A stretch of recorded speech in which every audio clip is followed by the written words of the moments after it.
Hello everybody and welcome back to the Two Norries podcast. I am your host James and I'm joined by my good friend Timmy Long. Hi everyone. Roman is on the deck. Say hi Roman. Hey, Rowan. And before we start, we were on the Mario Rosenstock podcast last week, which was Dace and Crack, and myself and Timmy arrived with wine jumpers, not planned. So Mario gave us a bit of stick about that, and today we were on the Today Show with Dahi and Mar on RT Studios, and we both arrived with grey jumpers. And we're definitely in for some more stick, I'd say, off Mario. We're short now, start finishing each other's sentences. I have a blue jumper. And a very nice one at that. Yeah. But I'll introduce the guest. Gus Murray is a specialist in the EMDR, amongst other things. But you've come recommended by a lot of people over the last few months, and we've been wanting to get you on for a while. But the timing is great because we had Dr. Bessel van der Kolk on recently, who you would know. And we thought we'd be able to delve a little bit deeper into some of the therapies he spoke about with you. So thank you first of all for coming on the podcast. I'm delighted to be here. I really am. I had heard about you too, and some of the people that you know, I know as well. Brilliant. Before we get stuck into the drama and the trauma and all that stuff, for the people that don't know you, do you want to tell us a little bit about who Gus Murray is and where you're from and how you got into this field? Absolutely. So, I was born and grew up in a little small rural community between Dunmanway and Drumleague down in West Cork. Looking over the lakes. And I am a teenager of the 1960s. Okay, say no more. And by the end of the 60s and thereabouts, I started to become very taken by and influenced by the various movements that were happening, especially around civil rights, Martin Luther King, the student protests in Paris, the emergence of the women's movement, and then more locally, the civil rights in Northern Ireland. And I joined the Northern Ireland civil rights movement. I marched in those great marches following Bloody Sunday and all that went on from there. And I would say Bernadette Devlin, for example, would have been at that time an inspiration for me also. So the whole idea of empowering people who were oppressed, or the sense of justice, of all that, all that's involved in that, was an initial kind of inspiration for me. And the idea that we didn't have to be in the grip of big systems and organizations, but the individual could somehow find their own freedom. And I would say that, say the influence of people like Carl Rogers, who would have been a figure of that time as well, that would have been a pretty important one for me. Will you tell us, for the people that don't know, a little bit about who Carl Rogers is? Because he's... Of course, he would have been the founding father of the person-centered or the client-centered approach to therapy. And he would also have been a very big figure in what was then called the humanistic movement, which was the movement of people emerging, putting forward the importance of individual freedom, empowering people to release their own native natural potential and become who they truly were. Overcoming the restrictions of society and other influences. That was very much the Rogerian kind of approach. And so from me then, coming out of that kind of background, I studied social science. I was very interested in, I think what struck me was that a lot of the social disadvantage was a very big inhibiting force for people in developing themselves and getting to be free. So from that, coming out of college, my first posting, my first position was in the north side of Cork. So I joined the staff of the Mayfield Community School in 1976, and I worked there as a chaplain for 7 years. And I think there was a huge development happening by coincidence at the time in Cork, and that's, you may be aware of it, it was called then the Cork Social and Health Education Programme. SHEP. Yeah. That's him. And of course, it's now SHEP because we took the Cork out of it because it's much more universal than Cork. And what we did was it was just started the year before. So those of us who were the facilitators or trainers or whatever you call us in that, we came together once a week ourselves, and we started to work on the very material together, experientially, that we were going to be using in our work with the young people. So we would come together and start to become talking to each other, listening to each other, and starting to get in contact, become aware of ourselves, looking at the impact we were having on others and they on us, addressing a lot of issues that might have been taboo going back that time, sexuality, for example, and getting a language that would communicate with others around that.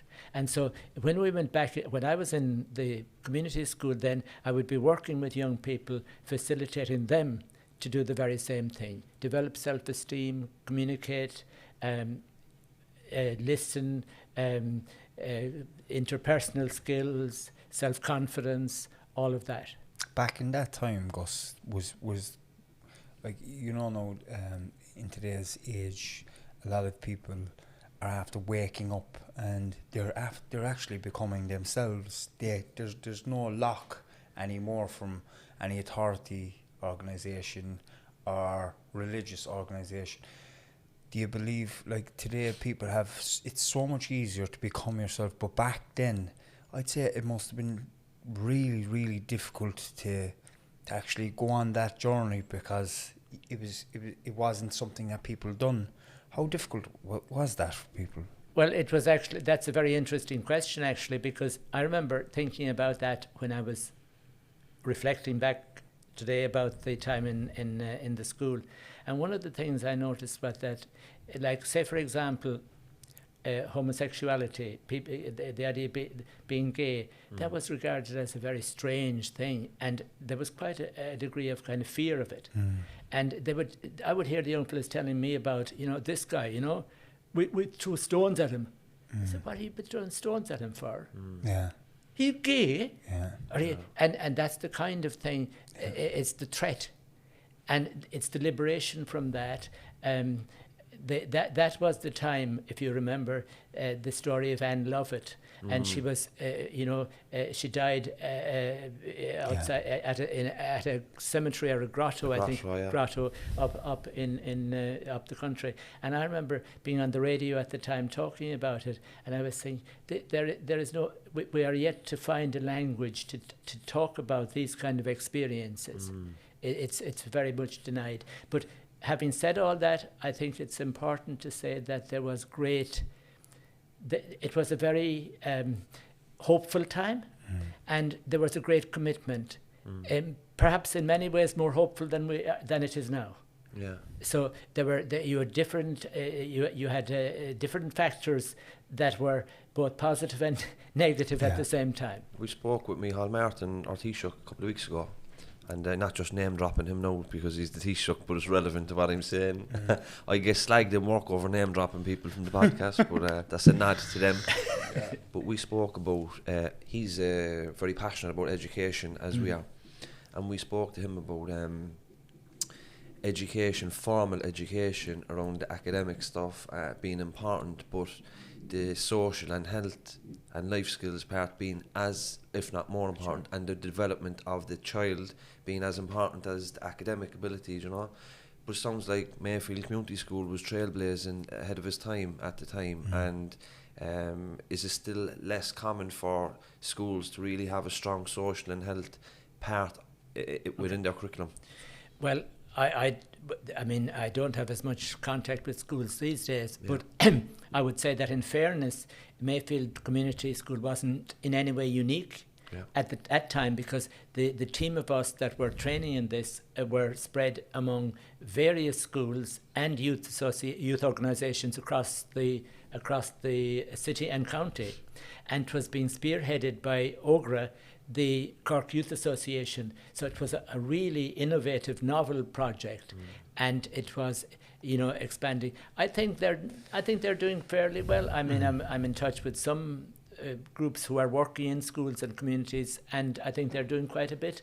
And I think there's a growing language for people to be able to, stay safe and communicate with each other, and the whole issue of, giving consent and making it as a choice and all that. That's a wonderful development that's happening. Yeah. You're right in what you're saying. Yeah. And SHEP then, in how it evolved, is can you tell us a little bit about that, because that's a practical support that anybody can actually access, and I know a lot of people that have done that course and all speak very highly of it. Wonderful. Yeah. It's 46 years ago since I was doing this, and SHEP is going really strong, and they have trained and enabled so many people in various circumstances, schools, community groups, youth groups, and so on, to develop facilitation skills and to set up groups for communication and listening and meeting each other and so on. Yeah. It's been a really, really good system. Yeah, maybe if they're listening, they might give us contact, and they might come on, talk about what they're doing. Is it just Cork based still, or Not is it? It's as far as I understand, it's much more widespread than that. Yeah. That just helps. And just to clarify with people, what it helps people to be more connected within themselves. Personal development, social connection, communication, all of that. I know a lot of guys that come from prison do that SHEP course. A lot of people in recovery do it as well. Yeah, that's right. We always say here, addiction is the using of the substance, and the abstinence of the substance is only part of it. It's the personal development is the nuts and bolts of recovery. And if you just put down the drink and you don't do the personal development, whether it be SHEP or therapy that we'll talk about, or 12 steps or whatever, if you don't do that, you're in big trouble down the line. And we all know people that neglect that side of it, and the outcomes aren't great. So in terms of my journey, I would say the other big thing that struck me then, or impacted me, say, during my time initially in Mayfield, was Mayfield is a very vibrant community, very dynamic community, but it has very large pockets of social disadvantage. And from the get-go, I would say that I became really aware of young people that were clearly suffering and disadvantaged, and what I had no language whatsoever for at the time was to understand trauma and developmental trauma, and the way it actually takes a toll on how people can be and how they are. And but what I can look back at and see is that the roots of that were very, very much all around, particularly in where people say poverty, overcrowding, families where they were, suffering, families that were troubled, and a variety of other factors that were contributing to that. Yeah, because sometimes in psychology and social services, we can look at the individual and the family as being the trauma has happened, there's abuse, there's neglect, and it's the family, but it's the family lives in a wider context, and we have to investigate the societal, like what you spoke about. Well, how does poverty, social exclusion, social disadvantage and deprivation, how does that impact as a developmental trauma? In what ways does that evolve? Well, it creates, I would say that what happens is that, and of course sometimes that's transgenerational, that people are bringing it together.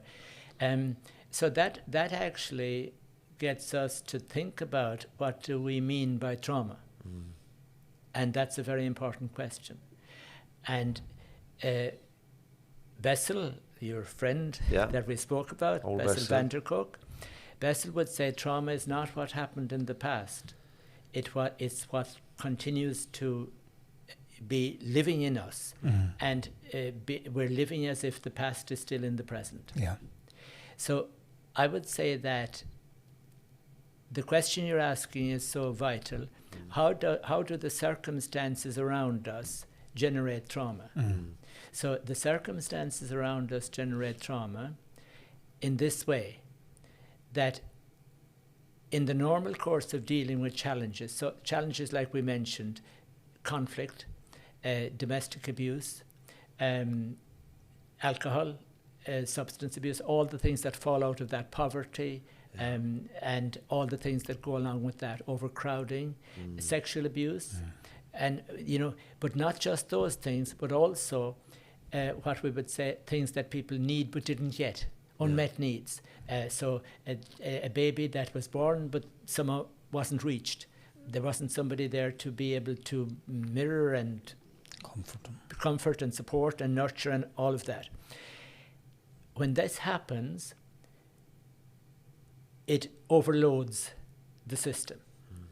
We're not able to digest it. It's too much.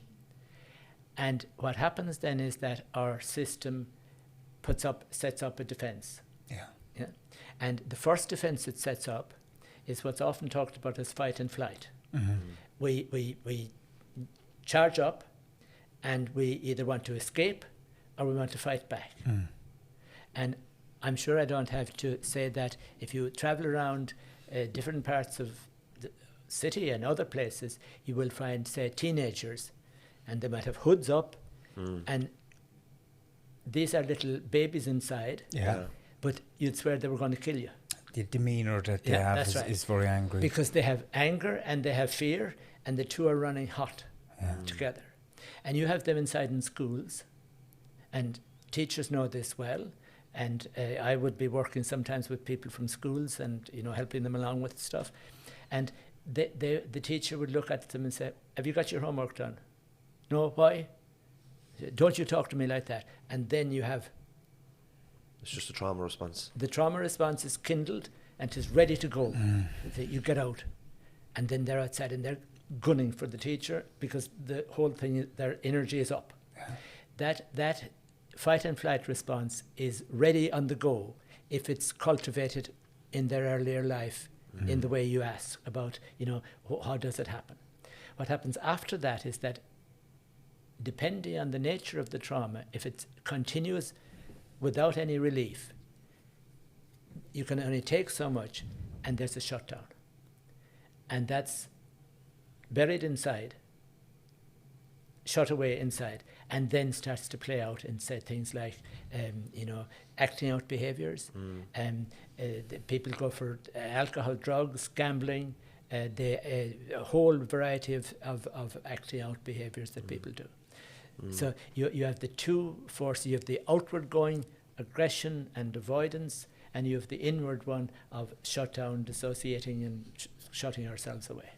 And these behaviours like the alcohol, the reaching, the acting out, the drugs, the gambling, from my experience, these behaviours were actually critical towards my survival as a human being, because if they were not there, I was having to deal with all that trauma, and I didn't know how to deal with it. I wasn't able to feel it. So where the drink and drugs came into play was it soothed me. And when it became a problem, the drink and drugs, it didn't just soothe me, it also took full control of my thinking. And I could not think of anything else. But with drink and drugs and gambling, then we all know, anybody that's had addiction problems will know that there's a crossroad at the end of it where if it doesn't kill you, you have to make the biggest decision of your life, either to go into treatment, go into hospital, whatever it may be, to get some form of abstinence from it, and then the work starts. That's right. The work starts then, and it's about therapy. It's about dealing with that with a psychotherapist, EMDR, whatever suits you. And for me, on my own journey, it was a number of different things, like yourself, James. But there's no one size fits all. But when you spoke there, you explained it brilliantly, and I could see my story and what you were talking about. When I was in school, because of stuff that went on in my life, not able to kind of sit still and acting out, kind of boisterous. That altercation with the teacher that you described, that was me out and out. So much trouble in school.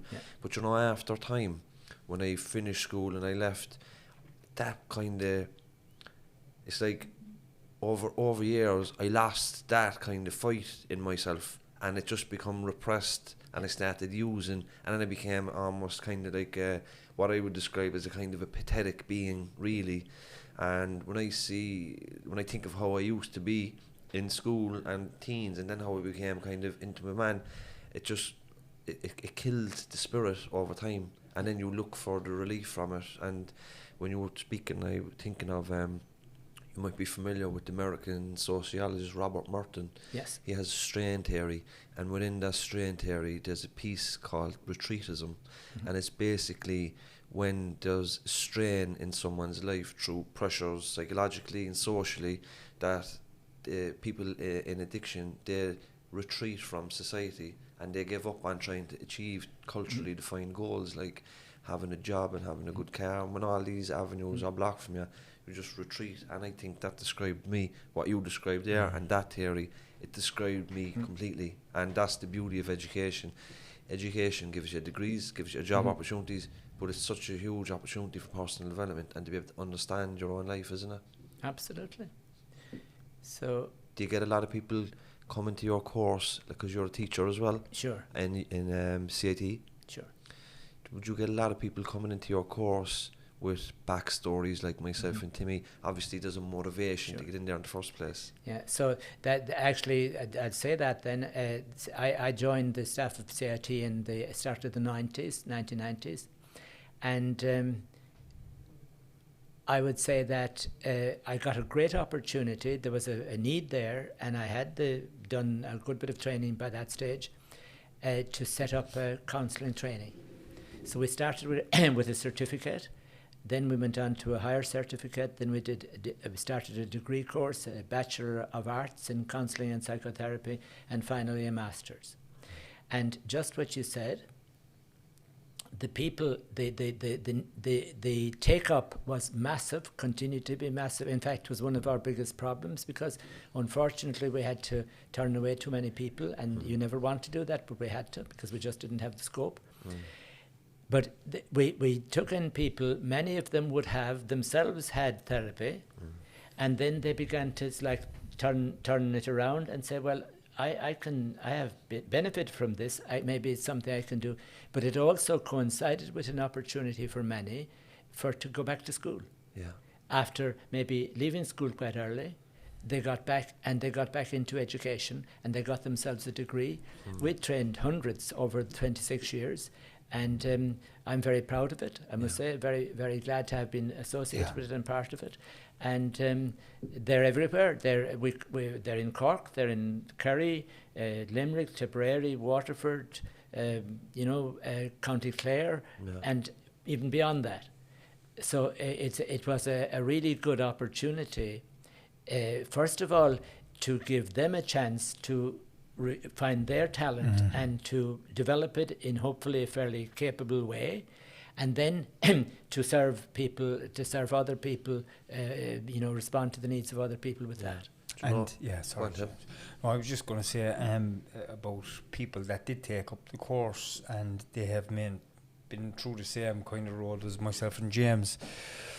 They can really understand the whole process and the development of the human being, at that stage. And I think when somebody that's in early recovery and they're trying to figure out their whole meaning to life, and they have somebody sitting across from them. Now, it doesn't matter if you're somebody that didn't have problems or did, if the therapist did or not, because some therapists that are very, very good anyhow, whether which Gus, but when somebody's sitting across from you and they can relate to your story because they've been through it too, I think there's a real in-depth connection as well. Really, it's a different connection and makes things a little bit easier, doesn't it? But the one thing about that then is maybe people, maybe therapists have got similar backgrounds to the patient, but they would never disclose that to the patient either, or the client. But one thing that me and Timmy sometimes come up is people contacting us looking to come on the podcast. Hi lads, love the podcast, has helped me in this way. I am now, my life was so bad, and now it's great. I'm 6 months away from everything and I feel great. We'd always say, come back to me in 12 months time. Do you know what I mean? Do you get that do you get that, like people trying to be psychotherapists and you kind of have to say, hold off, do a bit of personal development, is that something that will happen? Absolutely. That was actually one of the biggest challenges that we encountered, was to actually ask people to wait. Because at one level, they feel rejected, they feel, pushed away, but actually our attempt has always been, or was always, to encourage them to use the opportunity to do their own work and to get ready, more fully ready. And some of them could be listening and say, I know what he means by that, and but that's the way that we went on it, attempted at least to go on it. But it was never easy. So you can't continue onto the following year Exactly. if you're not ready. If you're not ready. That was one of the challenges of it.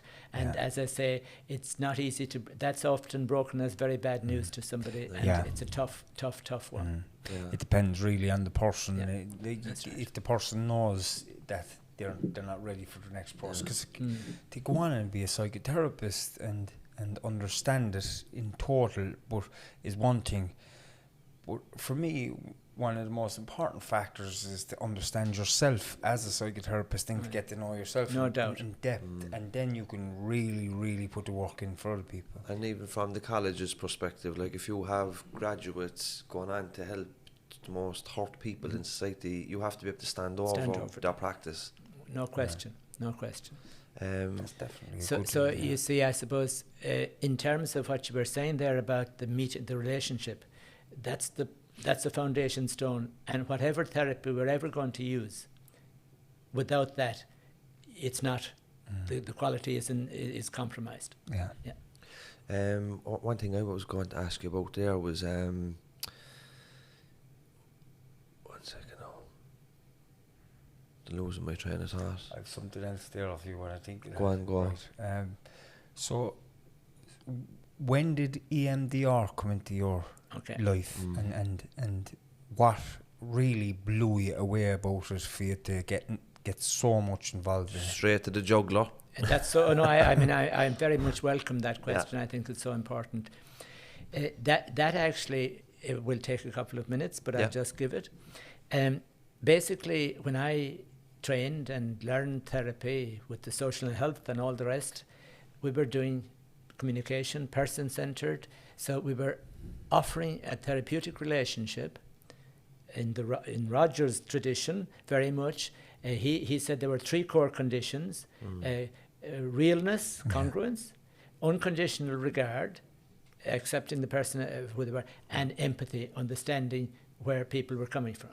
And that remains, in my view, a core fundamental plank of any therapy anywhere, having those. However, what we discovered is that over time, and we were all doing therapy by sitting and talking.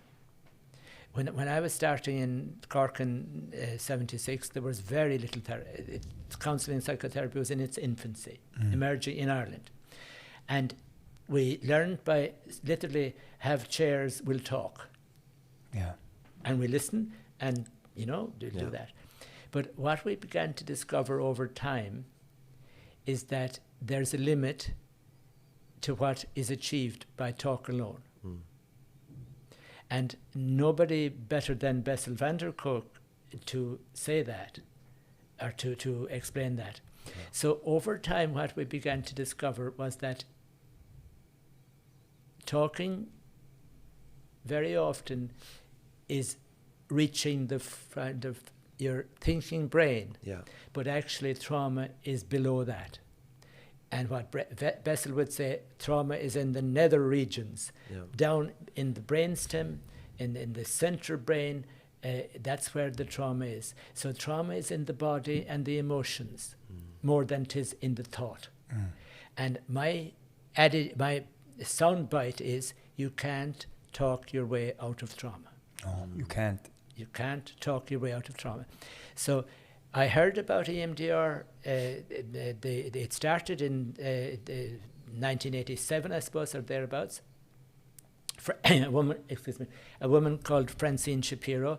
A very strange and ordinary event. She had been diagnosed with cancer. She was walking in the park, and as she was doing that, she was feeling disturbed in a very significant way.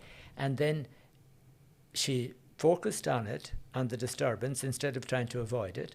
And then she noticed her eyes started moving back horizontally, and something started to shift. Then she went off and she started doing that deliberately. She found out it had an effect, and that started, I would say that opened the window. It didn't, what has happened since is phenomenally bigger than that. But that was the window that opened, that started the idea of EMDR. What EMDR has been able to do is, instead of talking about what happened to us, we help the person to bring their attention to the memory or the experience. At the same time as you help them to stay here in the present. So that's a vital piece, that we help the person to get in touch with their present strength, support, resourcefulness, at the same time as they get contact with the memory. If they can tolerate the two of those together, we're a long way. That's the first. The second thing we do is we have a sequence of steps that we follow, but all of them are threaded with the idea of what we call bilateral stimulation. And so if you're talking about bilateral stimulation, what you're talking about is, imagine 2 points in the wall in front of you, and your eyes go this, this, this, this. My head mustn't be moving. This, this, this, this. The bilateral stimulation, at the same time as we're being able to hold a present time contact, hold our own contact with our own resources and with the memory of the trauma, what we find is two things. One is the disturbance goes down. And the second thing is it starts to link up. What we're believing is happening is that up to then, the trauma is held in its own network in the brain and locked away from contact with our own functioning, capable selves. So what happens if somebody feels a traumatic experience but can't remember it? No problem. Yeah. No problem at all. It's there. What you're saying is they feel it, but they haven't a conscious recall of it. Yeah, maybe it happened when they were a baby. And or in the womb. Yeah. Or any time like that. I was working with a woman recently, and she's scared of, any kind of enclosed space. Lifts, small rooms, aeroplanes, trains, anything like that. And what we happened back to was she was incubated as a baby. She was put in an incubator, and that started it. Now, that doesn't mean it's finished when we clear that, but so she has no memory of that. She was told she had it, but she has it in her body and in her emotion. And what our job is then is to help her to notice what comes up when you start to feel it in your body, bring that, and then we follow the bilateral stimulation. That starts to kickstart the process in the brain, where the networks, what the old adage is, things that fire together, wire together. So they start to generate a connection between the traumatic fragments that are lodged away and the resilience and capability that we have. The fundamental thing is that each of us has inherently in ourselves the power to heal ourselves, but it has to be facilitated and released. And that's what we're attempting to do with EMDR, help the person to, on the one hand, find contact with their own resilience, resources, external and internal, and at the same time meet the material and the trauma. Get them talking to each other in terms of the networks. Get them moving together, not in the thought level, but in the body and in the emotions. That's fascinating. Yeah, massive. You know what I'm thinking there? If somebody was doing EMDR or wanted to do EMDR, do they need to have a certain amount of talking therapies done first?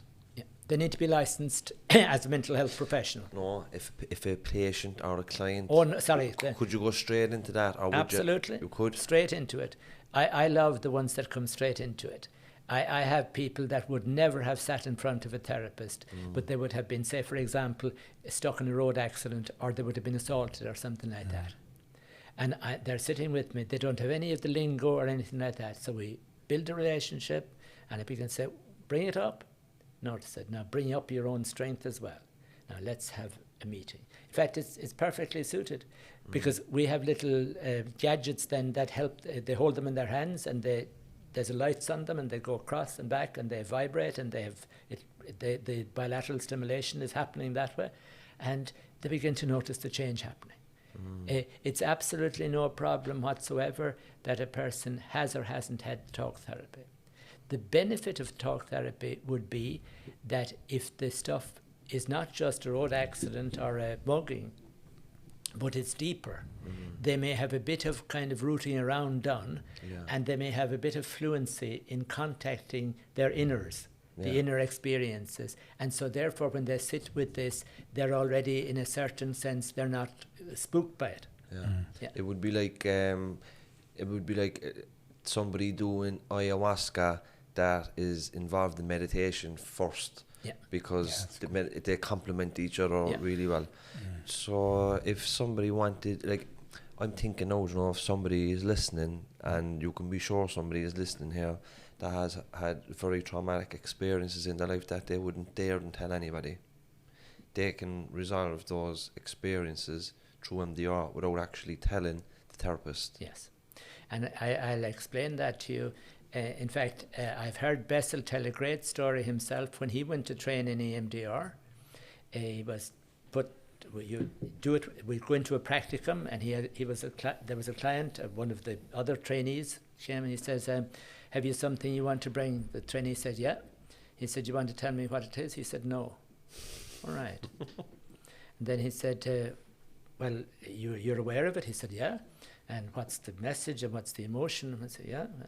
Well, and then eventually they finished, and he said, "Well," he said, "I feel a bit relieved." He said, "Thank you." And Bess said, "I never saw anything like this before." He said, "Is there something wrong with me that he didn't want to tell me?" But actually, there isn't anything wrong with anybody. The place where this was actually used big time was actually with the Yazidi women in Iraq. Oh, yeah. And how it was used was they were sold as sex slaves. And that's taboo in that tradition. What's taboo is that when you get married, you must be a virgin. So they weren't going to come along and say, "I was raped." But they had the trauma of the rape, or multiple rapes. Yeah. And so they come to the therapy, say, the term we use is blind to therapist. We'll do the work blind to therapist. And that's a particular protocol. You don't tell me you don't have to tell me the story, but just bring it to your own attention. See if you can tolerate it. Help you if you can't. We'll do a bit of resourcing. Then say, "What's the picture?" No, you don't have to tell me, but you have a picture. "What's the message about yourself that comes with that picture?" "I'm bad, I'm this and that." What would you rather have as a message about yourself? It's not my fault, I'm a good person, or whatever. What emotion do you meet? Anger, shame. How disturbing does it feel? 0 to 10. 8. Do you notice where that's in your body? My chest, whatever. Just go with that. And you don't hear the content, but you're facilitating them to know the content and meet whatever is there and process it as well. Has somebody ever just literally jumped off the table because of the release of the experience, because it's trapped energy? Yeah. Has somebody started shaking convulsively? And I know that through my own experience with meditation, because I've often released different forms of energy. Say, for example, if there's something going on for me in a given day, the minute I become conscious of it, if there's something going on, if it's fear or shame, the minute I'm conscious, I feel a shift of energy coming from my lower chakra down around my perineum, and it just comes up, and I can feel it going out through the top of my head. Brilliant. It's every time, the minute I bring awareness into anything like that, particularly if it's shame, you know, I just bring awareness to the shame or guilt. Yeah. The minute it's brought up, I feel it, and so I know, and I've seen people get into fits and fits of convulsions, of shakes, literally uncontrollably, and they have no control over it, and it's a release of emotion from down here. Even it brings me back to even a time that I done the ayahuasca when I felt the ayahuasca working through my body. I could feel the blue, not blue, it was a light green energy, and it was just coming from my toes up through my body, and it was like I got a clearance to the lower chakra, the first one, the perineum, and it hit the second one here, just below my nasal here, and it froze. You know, and I didn't look at it in any other bad way or anything. I knew there's more. But every time I bring awareness into anything, there's a release. And I can feel it. And it's all about, it's energy trapped. Well, it's lovely to hear you talk about that. I mean, it's what you'd be hoping would be happening. Yeah. And just to say one or two things about it, what led me further into that aspect of it was that in the team, in the RCIT team, we had some people who were very body oriented in their trainings. And I was seeing the way they were working, and I said, I think this is a missing piece for me. So I headed off and I did a full somatic body therapy training over a few years. And like I often said since, when I got trained fully into body therapy, all the clients started having body responses, as if somehow they weren't having them before that. But it was actually that I was ready to see them. And it's almost like I was inviting them to meet the body responses in themselves. And the result is that now, exactly what you're saying, I'm keeping an eye out all the time for how much the stuff is held in the body. And I'm thinking of, say, somebody who was in a bad car crash. They were, you know, the airbags coming at them and the whole thing, and they were hit with something in the head, and so on. And I did the full protocol with them, and they were grand. So I said to them at the end, "How's your head doing?" "Grand, it's very clear." "Do you mind if I try to make some contact with your head?" And say, "What are you meaning?" "Part of the somatic work allows me to do some direct touch as part of the therapy." So he said, "Yeah, sure, if you want to do that." So I said, "Okay, I'll just touch you." And he jumped. And we spent about 40, 50 minutes where just as what you were saying was happening, he was shaking, he was jerking, he was jumping. And then he said at the end of it, "You know what this was like?" He said, "It was like a very vigorous workout."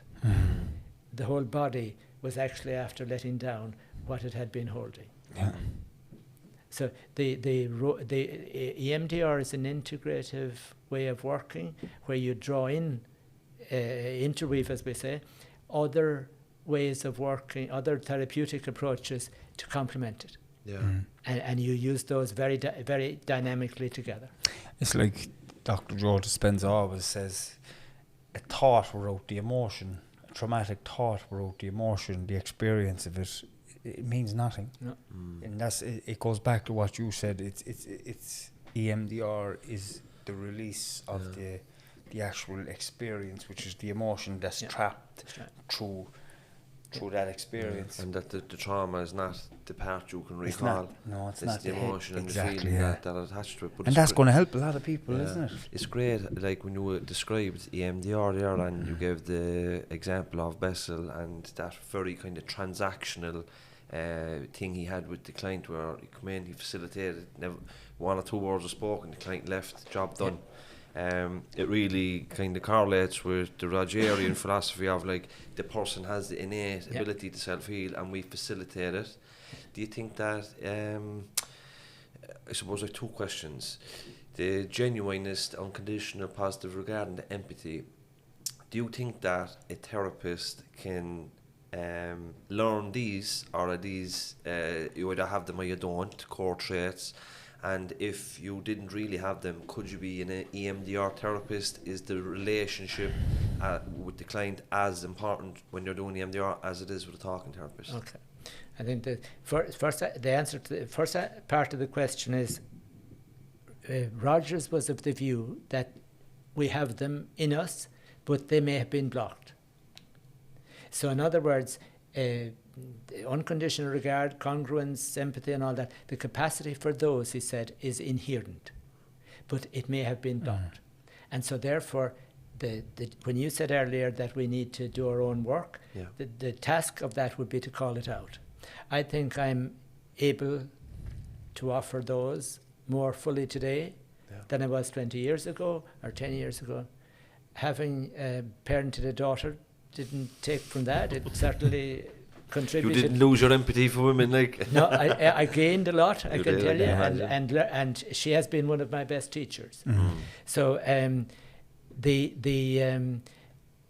going on then to your second question about EMDR and the relationship is a hot subject for me, because I hear many people saying, I don't want to do EMDR, it's too mechanical.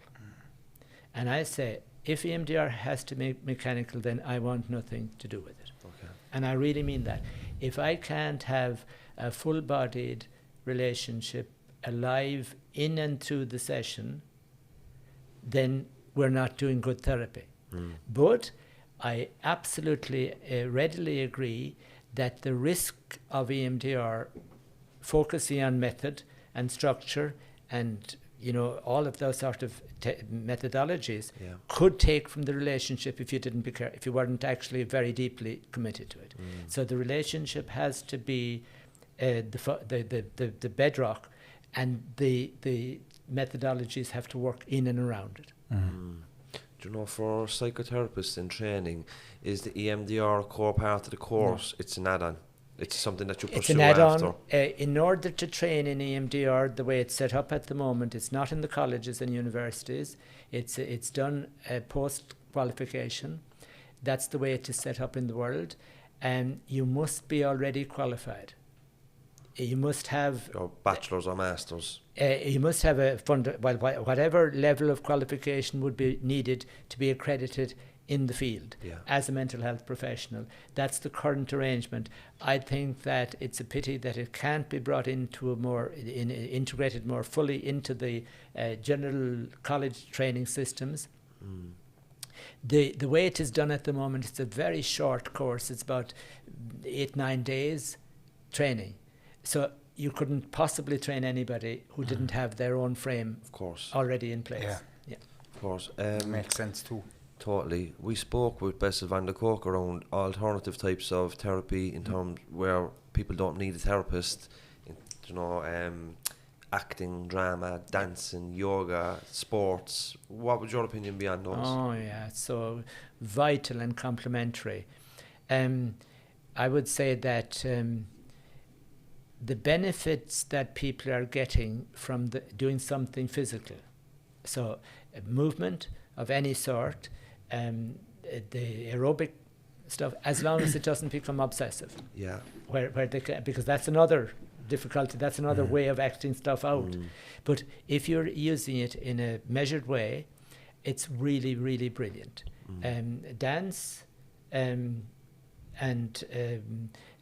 drama, yoga, tai chi, any of those are just absolutely brilliantly complementary. And of course then mindfulness is another dimension, because EMDR uses mindfulness. You don't talk about the content in EMDR, you notice it. That's what you do. Do you know the aspect of dance and music and drama? If somebody's doing that at home on their own, right, it's great. But what I've noticed from my own experience, if I'm doing that in front of other people where I would have never done it before, I'm breaking a barrier. Yeah. I'm allowing myself to feel vulnerable. I'm breaking through the barrier of fear. And that, it makes a lot of sense to me now that you said, dance and drama, they're massive things to helping people grow as well because of that fact. Because you're allowing yourself to break through from that armour of protecting yourself because of what other people think. No, you're jumping around the place and you're dancing and you're acting, and it's like it's a great release. It's like breaking through the barriers of what we just spoke about. Oh, absolutely, and releasing yourself into more freedom and becoming more confident and be getting mirrored and accepted or acknowledged for what you're doing and so on. And as Bessel says as well, like when you reconnect with your body, do you know what I mean? And you start to notice your body reconnect with other people and touch. They're all very important. But as well for people in recovery from addiction, you know, a healthy risk is very good for your development. You know, step out of your comfort zone. Leave yourself vulnerable, like open your mouth in a group, stand on stage. We're in the Opera House on Saturday night, you know. We didn't go from using drugs to going to the Opera House. We had to take tiny little risks along the way by opening your mouth in a treatment centre, by speaking to a counsellor, by going on a job interview, by doing all these things, you know, starting a podcast, going on TV. And all these risks, they help you develop and develop and develop before you know it, George, you know, doing things that you thought you'd never do. So I think what you're talking about there is that healthy risk, and it's, you know, it's vital for people in early recovery, especially Stepping out. Yeah. Is there another form of therapy that you that's not really as high as just psychotherapy, EMDR, that's coming to the forefront at the moment, where people psychedelics probably? Yeah, psychedelics is talked about, but is there something else that's really kind of there might be a little breakthrough with it? I think, I mean, I was listening to Bessel and yourselves talking, and Bessel mentioned neurofeedback as well. Yeah. Now, I've just trained in neurofeedback actually since started in the autumn in August. It's neurofeedback is a very, very interesting, and it's very new in that way. And I suppose just to say this, and it may be important to say this, that we couldn't be doing a lot of what we're doing 20 years ago. Because we didn't have the benefit of neuroscience, the ability to scan the brain and to start to be able to find what's happening inside and get access to that. So what neurofeedback has done then, and that's about how old it is, probably maybe a little bit more, is you put on the electrodes on your head in strategically placed positions, and you have a computer screen and you have a computer game, and basically with guidance you start to get the brain to move in the direction that it needs to move in. So in other words, if your brain is overstimulated, which is a very common one, it's overcharged, it's over-aroused, you attach the electrodes in brain positions that are calculated to calm you. As one of my colleagues says, is calming the fear-driven brain. And then the program that you have on the computer, you get rewards for the more of that you do. And so it's a training of the brain to recalibrate itself. Now, we couldn't have done that certainly 20, 25 years ago, because we didn't have that knowledge, that capacity, access in that way. The movement in neuroscience is really, really amazing, and it's happening. One of the guys said to me there last year, he said, you know, we think we know a lot at the moment, he said. 10 years' time we'll be laughing at how little we knew. And that's where we're at. And there's another colleague of ours in Scotland who is working on what he calls the deep brain, and beginning to catch on to the very original arrest, the when the child reached out and there was nobody there. Yeah, that's brilliant. Very deep place of primitive kind of self-defense, survival defense that's lodged way down in there. That's brilliant. Finding a way to reach into that and begin to process, allow us to tolerate it first, and then start processing it to bring it home. That actually gives me a lot of hope. Yeah, sure. That a process like that, because for a lot of people to go through the whole therapy process is awful. It's a lot of pain. I know it's the only route at the moment that we have, but what you just spoke about, getting really down there deep and having different processes to release for the mind to connect with the body and to release all that stuff. It's futuristic stuff, I know, but it's going to happen. But it's happening. It's going to happen. You know? I don't know a lot. Sorry, I'd say, to put it simple, a lot simpler, I don't know anything about the benefits yet of psychedelics. I'm aware of it, and some of my colleagues in the States particularly are talking to me about it, but I just haven't got up to speed with it at all. It's in its infancy anyway. Yeah. Well, watch this space. Maybe down the line you'll be trained in MDMA or something. You're always upskilling by the sounds of That's it. right. So fair play to you. The cutting edge of therapy. So it's been an honour talking to you. You come Thank highly you so recommended, much, and I can totally see why. It was a pleasure talking to you. Very educational, and we're after highlighting plenty of methods that people can use to help themselves. A quick Google search will show up EMDR, different types of therapy in your local area. So go for it. And if you have, if you wanted to tell us how you get on, that'd be great. Definitely, yeah. So thank you so thanks much. a million, Gus. Great. And it was very informative as well. I learned so much there from your. From everything really that you spoke about, and it's after helping me in my own journey to understand a lot, you know. So it's great to listen to you, and you've came highly recommended, as James has said, and I just want to thank you for a few sessions there.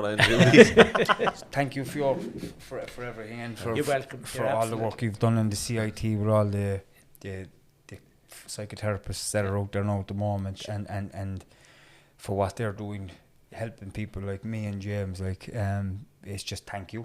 Basically, thank you. And well, I think it might be important to acknowledge what you're doing. Yeah, thank you. Thank you very much. Thank you very much. Yeah, we'll take that. We see you all next week. Thanks, everyone.